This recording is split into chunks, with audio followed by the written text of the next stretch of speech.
إن الحمد لله نحمده ونستعينه ونستغفره ونعوذ بالله من شرور أنفسنا وسيئات أعمالنا. من يهده الله فلا مضل له ومن يضلل فلا هادي له، وأشهد أن لا إله إلا الله وحده لا شريك له وأشهد أن محمدا عبده ورسوله صلى الله عليه وعلى آله وأصحابه أجمعين أما بعد فيا عباد الله أوصيكم ونفسي بتقوى الله فقد فاز المتقون. Wahai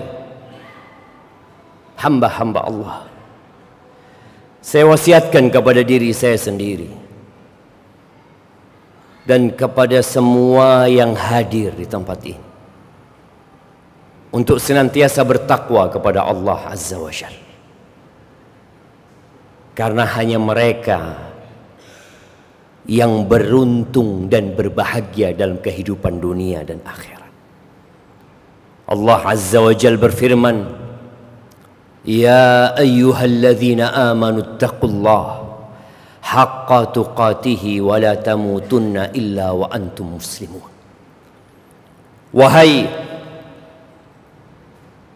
orang-orang yang beriman, berulang kali Allah memanggil kita dalam kitabnya, tapi sebagian kita tidak mendengarkan, tidak menyimak. Berulang kali Allah Jalla Jalaluh memberikan pengumuman untuk hamba-hambanya, tapi sebagian kita malas untuk membaca pengumuman itu. Di antara pengumuman Allah yang di surat Ali Imran ini, Allah mengatakan, bertakwalah kalian kepada Allah dengan sebenar-benarnya takwa. Bukan sekadar ucapan di lisan atau ungkapan di status,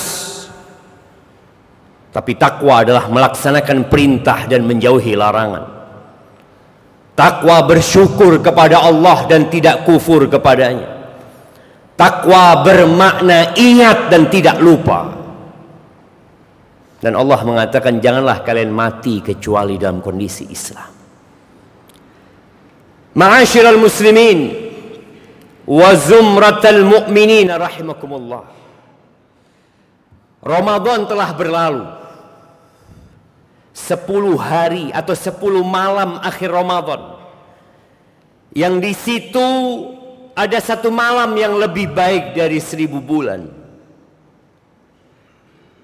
Sebagian kita mungkin gak sempat mendapatkannya. Sebagian kita mungkin sibuk dengan dunianya, mempersiapkan diri untuk Idul Fitr, dengan belanja, dengan membuat makanan, dengan renovasi rumah, atau yang lainnya. Maka ketahuilah, di antara cinta Allah kepada hambanya, Allah berikan musim-musim kebaikan. Dan kita saat ini berada di hari-hari terindah sepanjang masa. Cuma sayangnya kita tidak melihat ada pengumuman di masjid kita. Kita juga tidak melihat di jalan-jalan ada flyer, ada banner yang mengingatkan umat Islam bahwa mereka berada di hari-hari terindah sepanjang masa. Allah berfirman, wal fajr walayalin ashir. Kata Allah, demi fajar. Tadi fajar udah lewat, waktu yang sangat indah, yang sebagian kita menghabiskannya hanya untuk tidur atau kegiatan-kegiatan dunia dan lupa untuk akhiratnya. Walayalin ashir, dan demi 10 malam. Ingat, hanya 10. Nah, hari ini hari ketiga. Jumhur mufassirin mengatakan bahwa yang dimaksud dengan 10 malam adalah 10 malam awal Dzulhijjah.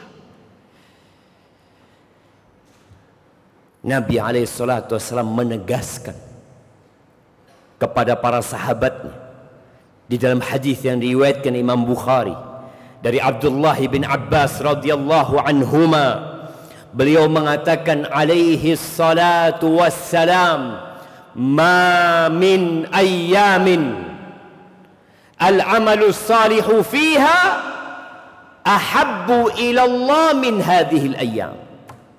Tidak ada hari-hari yang beramal soleh di dalamnya itu lebih dicintai Allah, lebih dicintai Allah daripada beramal soleh di 10 malam ini, di 10 hari ini.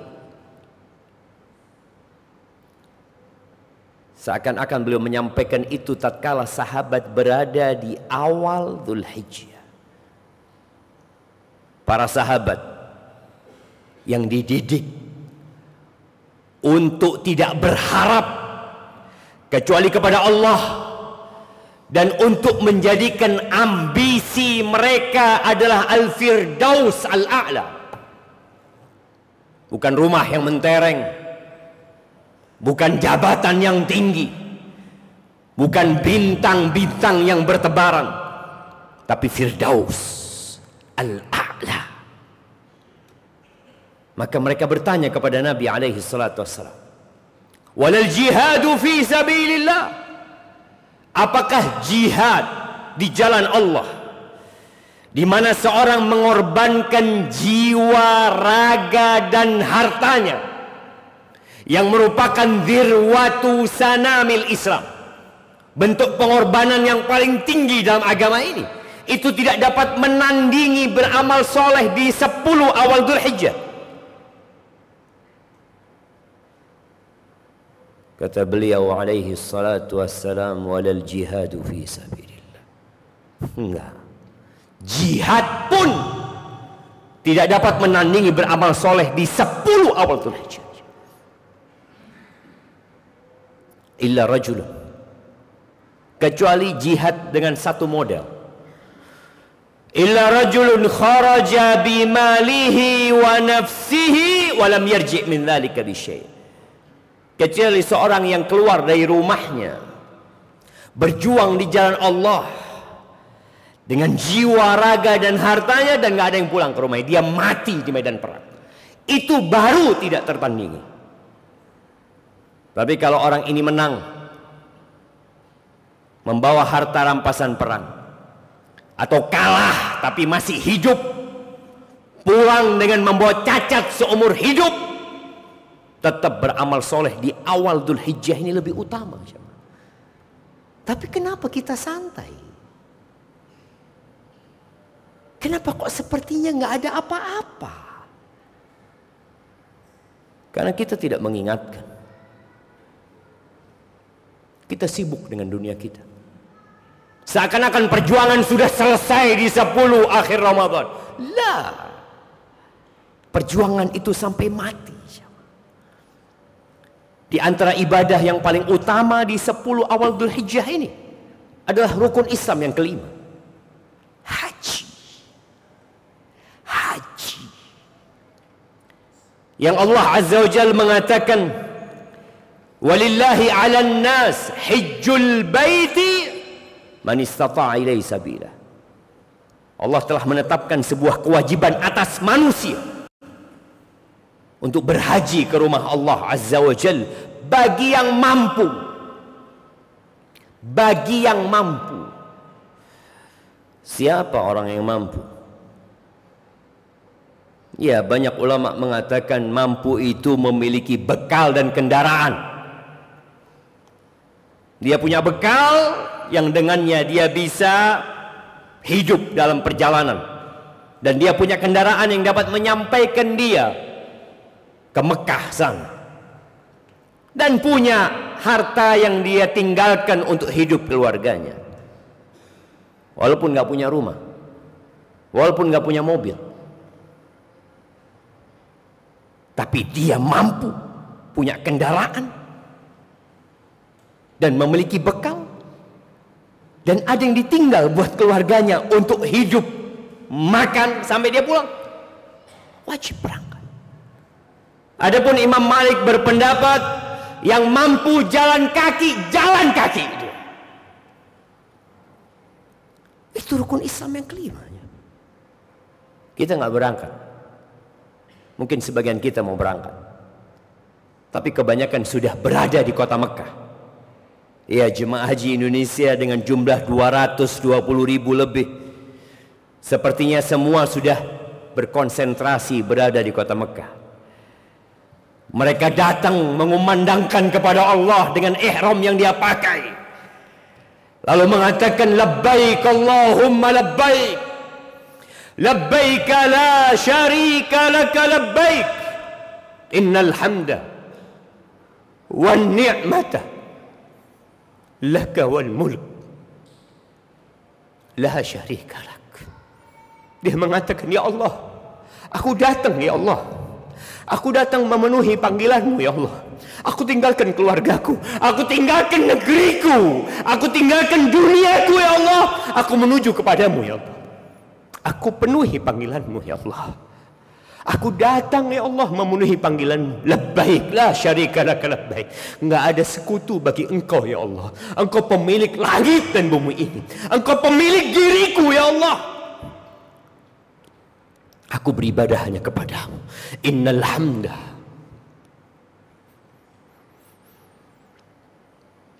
sesungguhnya semua pujian, wan ni'mata, dan semua nikmat, laka wal mulk la syarika lak, dan semua bentuk kepemilikan itu milikmu ya Allah. Ya, sebagian kita punya SHM, punya BPKB, itu semua milik Allah Azza wa Jalla. Kita nggak punya apa-apa. Wallahi. Maka yang mampu berangkat haji, berangkatlah haji. Yang tidak mampu, niatlah engkau berangkat haji. Semoga suatu saat Allah perkenankan engkau untuk berangkat haji. Ahibati fillah, Umar bin Khattab radhiyallahu taala anhu mengatakan, "Man ataqal hajj falam yahuj." Barang siapa yang punya kemampuan untuk berangkat haji, kemudian dia enggak berangkat haji, fasawa'un alaihi yahudiyan mata aw nasraniyan, sama aja dia mau mati Yahudi atau Nasrani. Dikasih rizki sama Allah, dikasih sehat sama Allah, bisa melakukan perjalanan tapi nggak berangkat, silahkan kau mati Yahudi atau Nasrani. Iya, memang haji itu kewajiban sekali seumur hidup, tapi bukan berarti setelah engkau berangkat haji engkau berhenti berkunjung ke rumah Allah Azza wa Jalla. Rasulullah sallallahu alaihi wasallam bersabda di dalam hadis yang diriwayatkan oleh Tabrani, Inna Allah Ta'ala yaqul, sesungguhnya Allah Tabaraka wa Ta'ala berfirman. Ini hadis qudsi. Apa kata Allah? Inna abdan ashahtu lahu jismah wa wassa'tu alaihi fi ma'ishatih. Sesungguhnya seorang hamba, kata Allah, yang aku kasih sehat badan, kemudian aku luaskan penghidupannya. Tamdi alaihi 5 awam, berlalu 5 tahun, kemudian dia tidak berkunjung ke rumahku, kata Allah, la mahrum. Itu orang benar-benar terhalangi dari kebaikannya. Allah undang kita ke rumahnya, kita nggak datang. Orang yang berangkat haji itu tamunya Allah. Ya, kalau engkau nggak bisa berangkat haji, berangkat umrah lah. Engkau jadi tamunya Allah. Dan bayangin ya, kalau kita diundang oleh seorang yang dermawan, oleh orang bangsawan yang berhati baik, kita yakin dia akan menghormatin kita. Bagaimana kalau yang ngundang kita itu Allah? Bagaimana kalau yang ngundang kita Tuhan pencipta langit dan bumi ini? Terus kita nggak datang. Aqulu qawli hadha Wa astaghfirullah li wa lakum wa li sa'iril mu'minin wal mu'minat fastaghfiruh innahu huwal ghafurur rahim.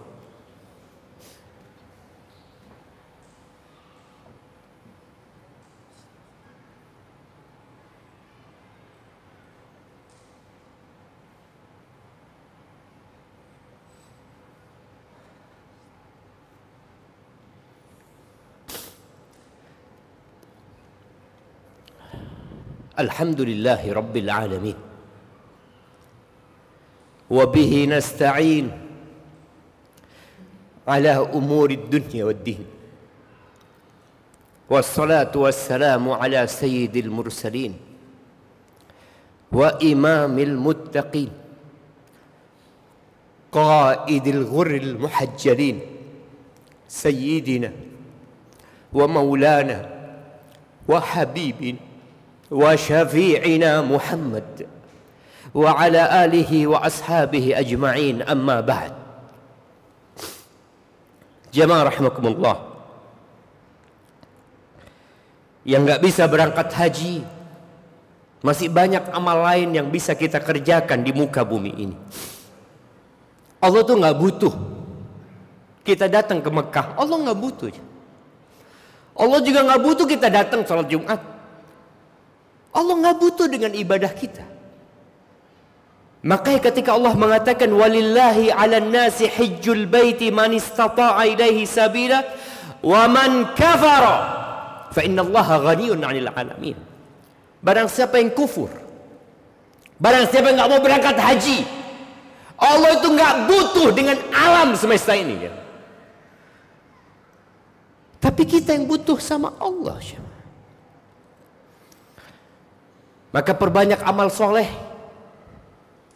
semaksimal mungkin, semaksimal. Yang bisa puasa sunnah, apalagi nanti tanggal 9. Perbanyak sedekah, hatamkan Qur'annya, jaga silaturahimnya, berbakti sama orang tuanya, dan berkurban. Yang punya kelebihan harta, berkurbanlah antum. Yang bisa beli sapi, beli sapi sendiri. Ya kita tahu maksimal 7 orang, tapi engkau bisa beli sendiri. Gak bisa ikut patungan atau seekor kambing. Untuk menjadi kekasih Allah itu jalannya terjal. Sampai Allah mengatakan kepada Nabi Ibrahim untuk menyembelih putranya. Nabi Ibrahim mengatakan kepada putra yang dia cintai, yang dia tunggu sampai umur 86 tahun. Datang tuh anak dengan doa yang terus dipanjatkan kepada Allah. Ketika Ismail sudah remaja, falamma balagha ma'ahu as-sa'i qala inni ara fil manami anni adbahuk. Nabi Ibrahim mengatakan kepada putranya, aku bermimpi nak, aku menyembelihmu nak. Dan mimpi para nabi benar. Apa kata putranya? Ya abati fa'al ma tu'mar, satajiduni insyaallah minas sabirin. Bagaimana seorang ayah yang teladan berjumpa dengan anak yang berbakti. Sang anak mengatakan, wahai ayah handaku, lakukan yang diperintahkan kepadamu. Engkau akan mendapatiku insya Allah termasuk orang-orang yang sabar. Aku siap dikorbankan kalau Allah menginginkan itu. Siapa di antara kita yang siap mengorbankan dirinya? Kita lihat tuh ayah mengorbankan anak, nih anak siap mengorbankan diri. Antum hanya diminta mengorbankan hewan ternak, kita tidak lakukan. Kita punya harta berlebih, yang gak mampu gak usah korban, karena memang itu perintah untuk yang punya kemampuan. Tapi HP-mu bagus, motormu bagus, Engkau beli kambing harga 2 juta, 1,5 juta, engkau katakan nggak mampu. Malu jemaah. Itu harta dari Allah. Dan Allah minta kita untuk mengorbankan. Bukan dagingnya yang akan sampai kepada Allah Azza wa Jalla. La yanalallaha luhumuha wala dima'uha. Nggak sampai kepada Allah dagingnya, darahnya. Walakin yanaluhu taqwa minkum. Yang sampai kepada Allah ketakwaan kalian. Kalian mau berkorban. Dan kata Nabi sallallahu alaihi wasallam di dalam hadis yang diriwayatkan Ibnu Majah, "Man wajada sa'atan falam yudhi fala yaqrabanna musallana." Barang siapa yang punya kelebihan harta, kemudian dia tidak berkorban, nggak usah dekat-dekat ke tempat sholat kita, nggak usah berangkat ke tempat sholat Id. Engkau mau ikut kegembiraan umat Islam, tapi engkau nggak mau berkorban, maka ahibati fillah, masih ada kesempatan. Yang punya kelebihan harta, silahkan berkorban. Nggak harus yang mahal, tapi harus dengan ketakwaan kepada Allah Subhanahu wa taala. Perbanyak tahlil. Ini hari-hari kita diperintahkan untuk memperbanyak bertakbir. Baca Allahu Akbar, Allahu Akbar, Allahu Akbar, la ilaha illallah, wallahu akbar, Allahu Akbar, walillahil hamd. Perbanyak baca itu. Nggak nunggu malam Id. Sejak awal Dzulhijjah Nabi sudah perintahkan kepada kita alaihi salatu wassalam untuk bertakbir. Bertakbirlah di pasar, bertakbirlah di rumahmu, bertakbirlah ketika naik kendaraan, ketika melihat hewan kurban di jalanan, bertakbirlah. Agungkan Allah Azza wa Jalla. Ahibati fillah, hari ini hari Jumat, hari yang mulia, berada di 10 awal Dzulhijjah. Perbanyaklah salawat buat Nabi alaihi salatu wassalam.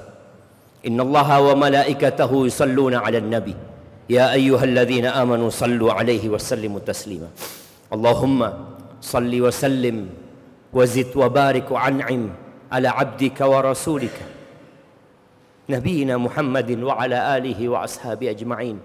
Allahumma ighfir lil mu'minina wal mu'minat wal muslimina wal muslimat al-ahya minhum wal amwat innaka sami'un qaribun mujibud da'awat. Allahumma munzil al-kitab mujri as-sahab hazim al-ahzab ihzim a'daka a'da' ad-din ya rabbal alamin. Allahumma ansur ikhwanana al-mustad'afina fi Filistin. Allahumma ansurhum ya rabbal alamin. اللهم إنك أمرتنا بالدعاء ووعدتنا بالإجابة. اللهم هذا الدعاء منك الإجابة وهذا الجهد عليك التكلان. اللهم ارزقنا زيارة بيتك الحرام. اللهم ارزقنا زيارة بيتك الحرام. اللهم ارزقنا زيارة بيتك الحرام حجا وعمرة يا رب العالمين. ربنا ظلمنا أنفسنا وإن لم تغفر لنا وترحمنا لنكونن من الخاسرين. ربنا آتنا في الدنيا حسنة وفي الآخرة حسنة وقنا عذاب النار. سبحان ربك رب العزة عما يصفون وسلام على المرسلين والحمد لله رب العالمين.